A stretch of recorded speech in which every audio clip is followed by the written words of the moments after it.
Hello guys, welcome back to our YouTube channel. Last week ನಾವು ಒಂದು ಕಂಟೆಸ್ಟ್ನ announce ಮಾಡಿದ್ವಿ. ಅದೇನು ಅಂತ ಇನ್ನೊಂದ್ಸಲಿ ಬ್ರೀಫ್ ಮಾಡಿಬಿಟ್ಟು ಆಮೇಲೆ ಆ ವಿನ್ನರ್ಸ್ನ ಸೆಲೆಕ್ಟ್ ಮಾಡೋಣ. ಓಕೆನಾ? ಸೊ ಹೇಳ್ಬಿಡು. ನೀವು ಯಾರು ಇದರಲ್ಲಿ ಗೆಲ್ತಾರೋ ಅವ್ರಿಗೆ ಒಂದು ಹೋಲಿಸ್ಟಿಕ್ ಹೆಲ್ತ್ ಅಸೆಸ್ಮೆಂಟ್ ಒಂದು ಬರುತ್ತೆ. ಅದರ ಮೇಲೆ ನಿಮಗೆ ಪರ್ಸನಲೈಸ್ ಡಯಟ್ ಚಾರ್ಟ್ ಒಂದು ಸಿಗುತ್ತೆ. ಇದರ ವರ್ತ್ 40,000 rupees. ಸೊ ಅದನ್ನ ನಾವು ಫ್ರೀಯಾಗಿ ಕೊಡ್ತಿದ್ವಿ ನಮ್ಮ ಸಬ್ಸ್ಕ್ರೈಬರ್ಸ್ಗೆ ಮಾತ್ರ. ಆ್ಯಂಡ್ ಆಲ್ಸೋ ಇವರೆಲ್ಲ ಏನು ಮಾಡ್ಬೇಕಂತನೂ ಹೇಳ್ತೀನಿ. ಸೊ ಇವಾಗ ಸೆಲೆಕ್ಟ್ ಆಗೋ 5 ಮೆಂಬರ್ಸ್ ನನ್ನ ಇನ್ಸ್ಟಾಗ್ರಾಮ್ ಅಕೌಂಟ್ ಇಲ್ಲಿ ಪಿಂಗ್ ಮಾಡಿರ್ತೀವಿ, ಐಡಿನ ನೋಡಿಕೊಂಡು ಬಂದು ನೀವು ಮೆಸೇಜ್ ಮಾಡಿದ್ರೆ ನಮ್ಮ ಟೀಮ್ ರೆಸ್ಪಾಂಡ್ ಮಾಡಿ ನಿಮ್ಮ ಕಾಂಟ್ಯಾಕ್ಟ್ ನಂಬರ್ ತೊಗೊತಾರೆ. ನಂಬರ್ ತೊಗೊಂಡಾದ್ಮೇಲೆ ಅವರೊಂದು ಫಾರ್ಮ್ ಕಳಿಸ್ತಾರೆ. ಸೊ ಅಲ್ಲಿ ಸೇಮ್ ನಿಮ್ಮ ಹೆಸರು, ಏಜ್ ಮತ್ತು ನಿಮ್ಮ ಕೆಲವೊಂದು ಅದೇನು ನಿಮ್ಮ ಕರೆಂಟ್ ಡೀಟೇಲ್ಸ್ ಏನಿದೆ ಅದನ್ನ ನೀವು ಫಿಲ್ ಮಾಡಿದ್ರೆ ಅದರ ಬೇಸಿಸ್ ಮೇಲೆ ನಿಮಗೆ ಪರ್ಸನಲೈಸ್ ಡಯಟ್ ಜೆನ್ಯೂನ್ ಆಗಿ ನೀವು ಎಷ್ಟು ಜೆನ್ಯೂನ್ ಆಗಿ ಪ್ರಾಪರ್ ಆಗಿ ನಿಮ್ಗೆ ಏನು ಪ್ರಾಬ್ಲಮ್ಸ್ ಆಗ್ತದೆ ಎಲ್ಲ ಕ್ವಶನ್ಸ್ ಇರುತ್ತೆ. ಅದನ್ನ ನೀಟಾಗಿ ಫಿಲ್ ಮಾಡಿದ್ರೆ according to that diet chart ready ಮಾಡಿ ನಾವು ನಿಮ್ಮನ್ನ ಕಾಂಟ್ಯಾಕ್ಟ್ ಮಾಡಿ ನಿಮಗೆ ಆ ಫಾರ್ಮ್ನ ಸೆಂಡ್ ಮಾಡಿ ಅದಾದ್ಮೇಲೆ ಒಂದು ಗ್ರೂಪ್ ಕಾಲ್ ತಗೊಂತೀವಿ. ಸೊ ಆ ಗ್ರೂಪ್ ಕಾಲಲ್ಲಿ ನಿಮ್ಗೆ ಏನಾದ್ರು ಡೌಟ್ಸ್ ಇದ್ರೆ ಕ್ಲಿಯರ್ ಮಾಡ್ಕೋಬಹುದು ಜಾಯ್ನ್ ಆಗಿ. ಆ್ಯಂಡ್ ಆಲ್ಸೋ ಇದನ್ನ ಫಿಲ್ ಮಾಡಿ ಕಳ್ಸಕ್ಕೆ ನಿಮಗೆ ಫ್ರೈಡೇವರೆಗೂ ಮಾತ್ರ ಟೈಮ್ ಇರುತ್ತೆ. So Friday end of the day ನೀವು ಮಿಸ್ ಮಾಡಿದ್ರೆ, ಸೊ 5 ಜನ ಯಾರಾದರೂ ಒಬ್ರು ಮೆಸೇಜ್ ಮಾಡಲಿಲ್ಲ ಫಾರ್ ಎಕ್ಸಾಂಪಲ್ ಅಂದರೆ ನಾವು ಬೇರೆಯವ್ರನ್ನ ಸೆಲೆಕ್ಟ್ ಮಾಡ್ಕೊಳ್ತೀವಿ. ಸೊ ಸೆಲೆಕ್ಟ್ ಮಾಡೋಣ. ಈಗ ಆಲ್ರೆಡಿ ಆಸ್ ಯೂಶುವಲ್ ನಮ್ಗೆ ಗೊತ್ತಲ್ಲ, ನಾವು ಚಿಟ್ಗಳನ್ನ ಬರೆದಿಟ್ಟಿರ್ತೀವಿ. ಕಂಪ್ಲೀಟ್ ಯಾರು ಕಮೆಂಟ್ಸ್ ಮಾಡಿದ್ರು ಆಲ್ಮೋಸ್ಟ್ 28 ಕಮೆಂಟ್ಸ್ ಇತ್ತು, ಅಷ್ಟನ್ನು ಬರೆದಿಟ್ಟಿದ್ದೀನಿ. ಸೊ ನೋಡೋಣ ಇವಾಗ.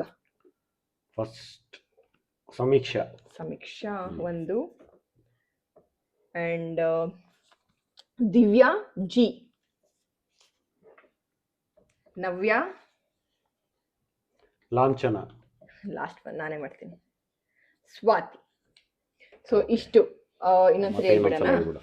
ಸಮೀಕ್ಷಾ, ಸ್ವಾತಿ, ನವ್ಯಾ, ದಿವ್ಯಾ, ಲಾಂಛನ. ಸೊ ಈ 5 ಜನ ಸೆಲೆಕ್ಟ್ ಆಗಿದ್ದೀರಾ. ಸೊ ಮಿಸ್ ಮಾಡಿದೆ ನನ್ನ ಇನ್ಸ್ಟಾಗ್ರಾಮ್ ಬಂದು ಪಿಂಗ್ ಮಾಡಿ. ಸೊ ನನ್ನ ಟೀಮ್ ರೆಸ್ಪಾಂಡ್ ಮಾಡಿ ಅವ್ರು ಏನು ಮಾಡ್ಬೇಕು ನೆಕ್ಸ್ಟ್ ಅಂತ ನಿಮಗೆ ಡೀಟೇಲ್ ಆಗಿ ಇನ್ನೊಂದ್ಸಲಿ ಹೇಳ್ತಾರೆ. ಸೊ ಮಿಸ್ ಮಾಡ್ಕೊಬೇಡಿ. ನಿಮ್ಮ ಅಕಾರ್ಡಿಂಗ್ ಟು ಬಾಡಿ ಕಂಡೀಷನ್ ನಿಮಗೆ ಡಯಟ್ ಚಾರ್ಟ್ ರೆಡಿ ಆಗುತ್ತೆ.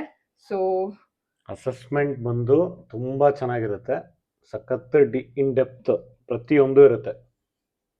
ತುಂಬಾ ಯೂಸ್ ಆಗುತ್ತೆ. ಚೆನ್ನಾಗಿ ಯೂಸ್ ಮಾಡ್ಕೊಂಡು ಚೆನ್ನಾಗಿದೆ ಅಷ್ಟೇ. ಇದನ್ನ ಕನ್ನಡದಲ್ಲಿ ಮಾಡಿ ಕಳಿಸ್ತೀಯಾ?